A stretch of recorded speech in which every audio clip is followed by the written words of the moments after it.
All right, I hope everybody has their safety belt strapped on because we're going to talk about politics and art. So let's get into the topic.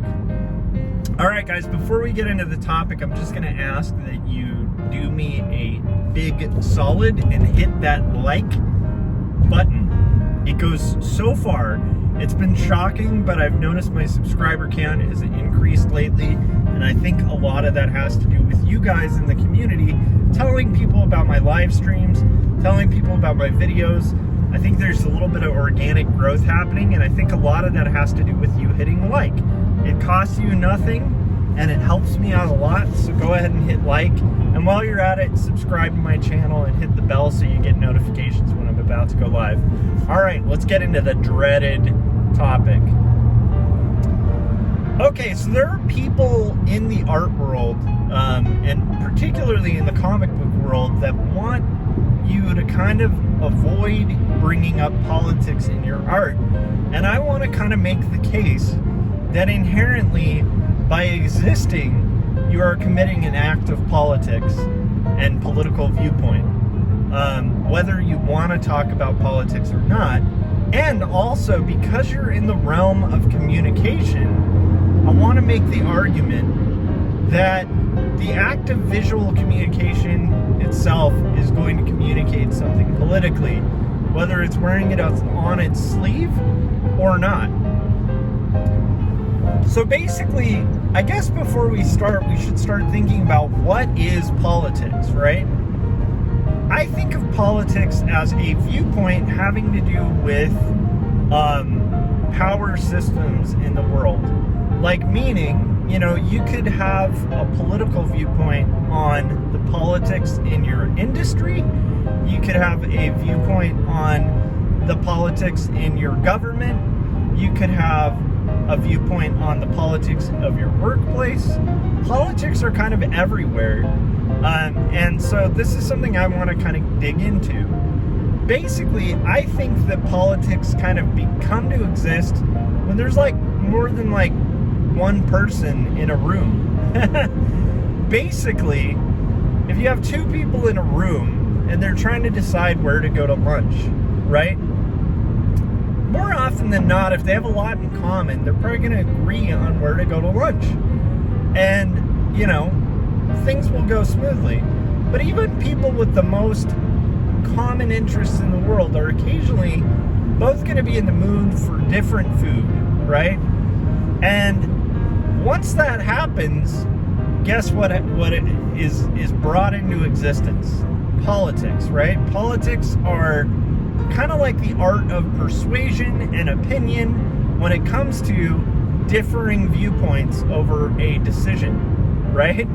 And politics come into play pretty heavily in our lives, obviously on a grand scale when it comes to government and things like that, but even on an interpersonal scale when you've got more than two people, even more than one person, not able to fully come to agreement on a topic.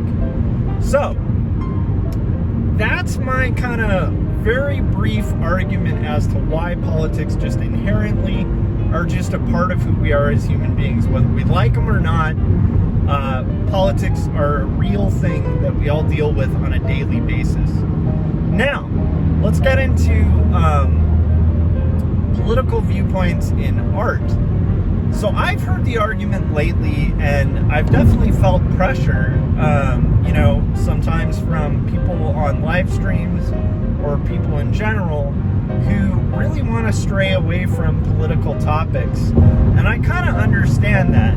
I mean, we're bogged down with so much news and so much vitriol and so much kind of red versus blue kind of stuff in the media and on social media, that it can be overwhelming. And sometimes when you go to art, you just want to escape and just kind of have fun viewing your art. And I get that. However, look at all of the history of literature and communication, even the earliest forms of comedy.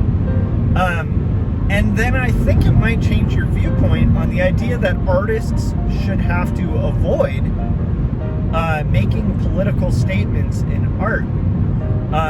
Now, don't get me wrong, I'm not saying that you can't have preferences for your style of art or what you like reading, but I think to get on a high horse and start preaching to people that they can't express a political viewpoint in their artwork is kind of an error, because I think inherently by making artwork, you are making a political statement. And so let me get into that and kind of dig into that a little deeper and see if I can convince you. Again, this is kind of off the top of my head. I do these vlogs on my drive to where I work full-time as an art director, and I just bring up topics that kind of come to mind. And this is one I thought would be really fun to dig into because it's something I see a lot online. And again, I'll hear people express this a lot, where it's like, again, like kind of like I talked about on my vlog yesterday, it's one of the things you're not supposed to talk about. Whatever you do, don't talk about politics, right? You talk about politics, you're going to create a rift and a divide in your audience. This is what I'm told. However, the problem comes into play when I think about it, and just the act of creating artwork in general is making a political statement. First off, the history of literature and storytelling is full of people expressing viewpoints or ideas about politics, whether it's through fiction or through philosophy or through like heavier writing or through biography. Generally, there's going to be a viewpoint expressed. And whenever a viewpoint is expressed, there's going to be disagreement about that viewpoint. A good case and example is like the Decameron. This is like one of the oldest forms of comedy ever written, stories of comedy. And what was the Decameron doing? It was making fun of the Catholic Church's political power and also the hypocrisy of people within power positions at the time. Now keep in mind, this was a story that was made at a time where the Catholic Church practically ran the entire government. And so what it was doing was kind of like what typical comedy, and I'd say great comedy, tends to do, which is looking at a powerful figure and making fun of them. Making fun of powerful figures is kind of the basis of comedy. Comedy is kind of taking power structures or existing norms and making fun of them. That is most of comedy. So if you can't be political, you can't be silly about anything. You can't take an expectation and subvert it, and basically any comedy you're gonna get would be pretty vanilla. Vanilla comedy is even boring for kids. I've watched my son watch things that are made by, wow, there's a crazy guy speeding, that's insane. I guess technically if you own a sports car, I guess that's what you should do. It looks like that's what they're doing. Anyhow, point being, it's pretty tame and boring to have a comedic person not kind of taking a bit of an edgy stance on something. Whether it's, you know, like a norm we all expect in society and kind of pointing it out and saying like, isn't that weird? Isn't that crazy? Isn't it bizarre that like people do this? A good example is a lot of comedians will do bits about how people queue in a line, right? And line expectations. The social idea that you should wait your turn in line, and maybe take people who cut in line and make a joke about that. Or make a joke about, hey, you know, this one time I cut in line. I know it's wrong, but I did it. And then kind of flipping that, making it into a joke. Point being, just the act of making a joke is making a political statement, whether you like it or not. Okay, by the way, it's windy as hell. My car is like wobbling all over the place. Welcome to the place I live. It's a valley, and this stretch of road is like, there's nothing to block the wind, so you get these like crazy gusts of wind. It's funny, I even saw a truck that had to pull to the side of the road because of that. So if you're hearing a lot of noise, that's literally outside wind kind of hitting the car. Okay, let's get into drama. drama is usually like, if we think of like a classic traditional drama told in story, you've got something like Hamlet. Hamlet is a really good example of a story that, whether it likes it or not, is making a political statement. Now, it makes a lot of statements about revenge, power structures, duplicity, and the tragedy of like kind of seeking vengeance in life. It also talks a lot about existence, whether existence is worth it or not, like the whole to be or not to be speech. And it also like pokes fun at, power structures that are kind of crazy, and like the point being like it pokes fun at people in power that are easily outplayed. Like the whole game and story of Hamlet is Hamlet kind of very wisely sort of getting revenge for his father's death by sort of outwitting and outsmarting the king. And this is just like something to kind of consider. So again, it's a tragedy, but that tragedy has a lot to say about how one should live their life, the kind of tragedies that can happen. You think about like Romeo and Juliet. It's about two warring factions, right? Two long lost lovers separated by differing houses that are constantly bickering and at war with each other. And it makes a comment about that. A comment about how stupid and futile this like tit for tat thing happens, and kind of the inevitable tragic loss that will happen, basically due to like sort of stupid feuds between warring houses. So Hamlet has something to say politically. If you think about any story is going to have a moral to it, and any moral is going to say an ought. An ought is like a statement of like, one ought to do this. It is wrong to do this. It is right to do this. And whatever way you're depicting a story, even if you're trying to depict it fully objectively without any moral statements whatsoever, you're still making a statement that people will inevitably disagree with. And that in itself will become political, in the sense that whatever you're saying is a moral ought will become potentially legislated, right? So I just want to explain how the slope of political viewpoint can be a very slippery one. And stating or claiming that you're going to make art that says nothing about politics can actually be a political statement in itself. Okay, a classic example of this is kind of like the, Switzerland in World War II kind of thing. Switzerland didn't take a stance during a war, a major world conflict. And guess what? They still got attacked and pulled into a war. Why? Because by not taking a stance, sometimes that in itself is a stance. Sometimes the statement of non-action or inaction can actually be a political statement that has costs in reality politically. So a good point is, if I'm in a room, right, this is just an example, and let's say there's somebody walking around just punching people, and then there's another person who's just sitting idly by doing nothing, and then another person in the room decides, you know what, I don't think it's okay for somebody to just walk around hitting people, I'm going to stop them. And the other person who stayed inactive the entire time just kind of sits back in the corner and is like, I'm not going to get political.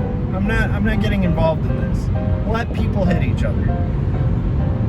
So then you watch these two people fight it out, and finally the guy who was just idly walking around punching people gets, submitted in a hold or something like that. The police are called, and that guy's taken away.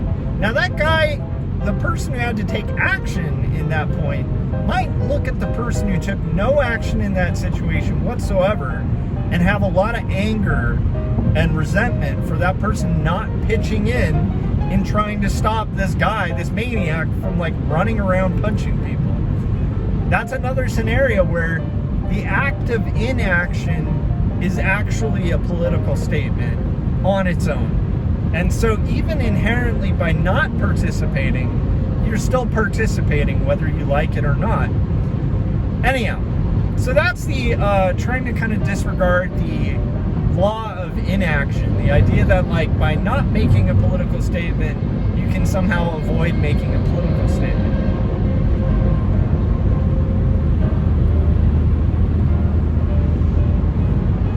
Okay, I don't want to get too boring with this, but I have one last thing to consider. I think that in comic books, sometimes there might be a problem in the sense of not being aware of literature. And I brought up a couple examples of like old comedies and old dramas and tragedies, but I also want to talk about just the canon of literature in general. If you look at like The Great Gatsby, one of the great American novels, right? The Great Gatsby makes a lot of political statements. It makes a lot of statements about the futility of chasing wealth when it costs you everything that would bring you happiness. So on one hand, you'll acquire a ton of wealth, and on the other, it could be completely meaningless, and you could be Gatsby staring across the ocean at the blinking light, right? You have stories about the Great Depression, right? And they're kind of making viewpoints about the plight of the poor. You have stories like Crime and Punishment that are making statements about the morality of murder and whether it's okay, and whether taking and making philosophical statements and taking those questions or statements and turning them into artwork, right? That express a viewpoint or suggest a viewpoint. You have books like The Road that seem almost like, if you read The Road by Cormac McCarthy, it's one of the most depressing books you'll ever read because it's somewhat nihilistic. However, The Road, I think, has a lot to say about the role that hope can play even in a hopeless situation, and how that can define humanity, how that can bring humanity in the most inhumane situation, and kind of highlights the beauty of hope itself, the power of hope itself for survival. And this is a really interesting conversation and idea to bring up. But even that, the idea of expressing that people should have hope in hopeless situations, is making a philosophical statement. It's taking a stand of some sort that people will disagree with. So basically, my whole point in bringing this up, and you can see this throughout all of literature, Catcher in the Rye, one of my favorite books of all time, makes a lot of political statements, right? And to me, all a political statement is saying what ought to be done that's not being done. You know, Lord of the Rings makes political statement. You can read political statements into the most vanilla thing. And to be honest, and this is where I'm going to kind of wrap up, one of my least favorite artists in the world is Thomas Kinkade. And you can have your own viewpoint on Thomas Kinkade. I don't dislike Thomas Kinkade because he was successful. I think anybody making any art in the world who's able to make a living, and especially somebody on a Thomas Kinkade level who's able to like franchise it and make a fantastic living out of their art, hey, more power to them. Very great. But I want to explain why I get bored with Thomas Kinkade paintings, right? Thomas Kinkade paintings are the epitome of making art that says nothing about politics. You have a beautiful forest with a cottage, and it's covered in glitter. And when I look at a Thomas Kinkade, I get pretty bored pretty quickly. Part of it's because, yeah, it's a beautiful landscape and a cottage. What is it saying? Like, what is it saying? I guess it's expressing something about beauty, but it's not really going anywhere. It's very safe. It's very vanilla. And I'm a guy who, I like rock and roll. I like music that says something. I like art that says something and takes a stand one side or another. Now, here's the thing. Once you take a political stance, the more clear you are about it, you're going to get pushback and blowback. But the idea that we're in this world where you can avoid making political stances in order to increase your fan base is, I think, the wrong direction. Now, why I think that's the wrong direction is quite often art that's made for the crowd isn't good art. Because if you're trying to please everybody, this is an old statement, you wind up pleasing nobody. People like stories that have a statement of some kind. Now, it doesn't mean that we should all go out there and make art that's blatantly bad and only exists to make a political statement. That, to me, would be the completely wrong route. But if I'm going to listen to like an album by The Clash, I'm going to expect that when I get into it, they're going to say some stuff about the Sandinistas, that they're going to say some stuff about their opinions. I may not agree with them, but it makes for really cool music. Similarly, you know, if I'm going to listen to Neil Young, he's going to make some statements that maybe I disagree with or maybe I agree with, but there's passion there, there's interest, there's expression. And here's the thing.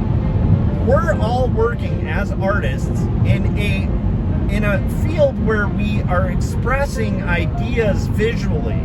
And in a world of expression of ideas, I'm a big believer in free speech, which means I think you should be free to express whatever idea you want visually. Whether you want to make vanilla milquetoast stuff like Thomas Kincaid, or you want to make the Clash Sandinistas statements, right? Whether you want to splatter paint on a canvas and say that's art, or whether you want to, like put a urinal in an art museum and sign it and challenge the art world and say this is art, or whether you want to do comics that make political statements. I think some of the best indie cartoonists, and this is the thing that bugs me in the comic book world, I keep seeing this come up, like where people are saying, you're going to cost yourself your audience if you go political. And to be honest, maybe, but you might also gain an audience. The point being, like,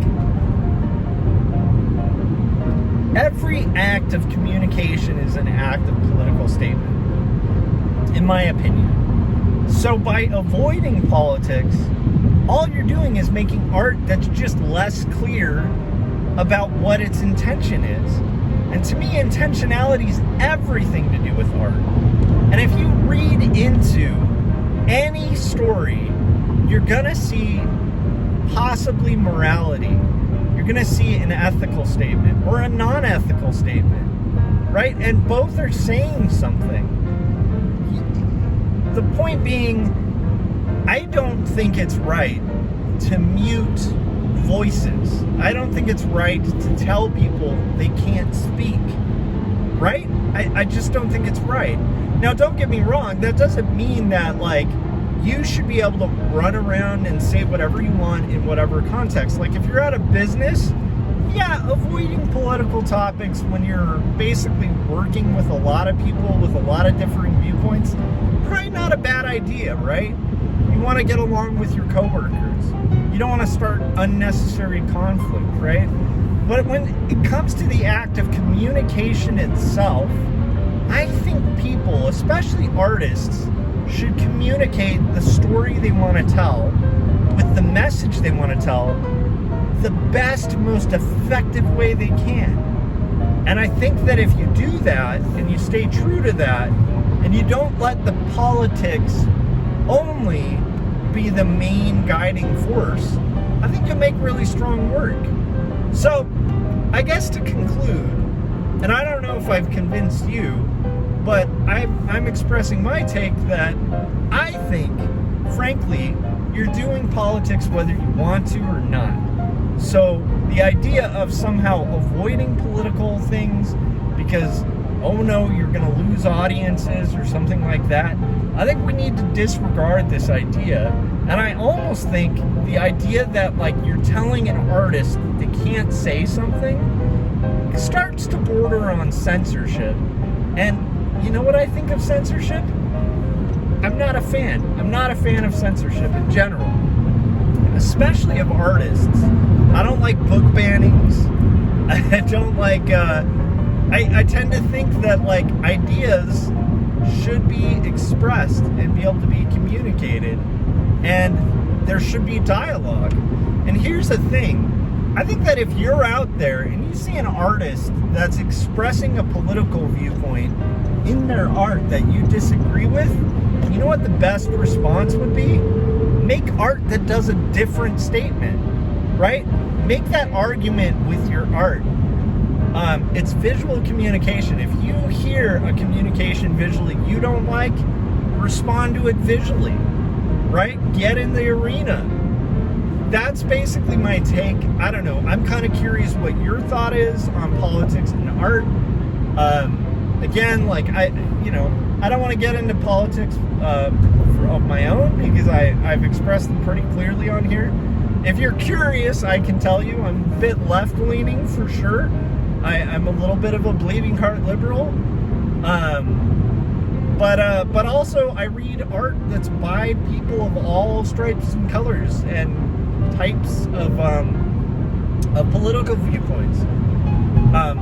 The act I don't like is telling anyone, hey, you can't do art. That's not cool.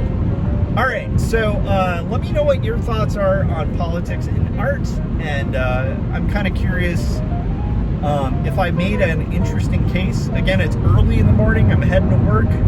I don't pre-script these things, so there's a lot of probably stronger points I could have made, and I'm curious to hear your viewpoint on it, and I will talk to you guys on hopefully my live stream tonight. All right, have a good night, guys. Did I say night? Oh my gosh, I need to get coffee. All right, guys, thanks for everybody who's watched. If you haven't yet, pick up Jacob's Apartment in 2 Stories, my 2 books. Hit that like button, hit subscribe, hit the bell, and I'll see you next time.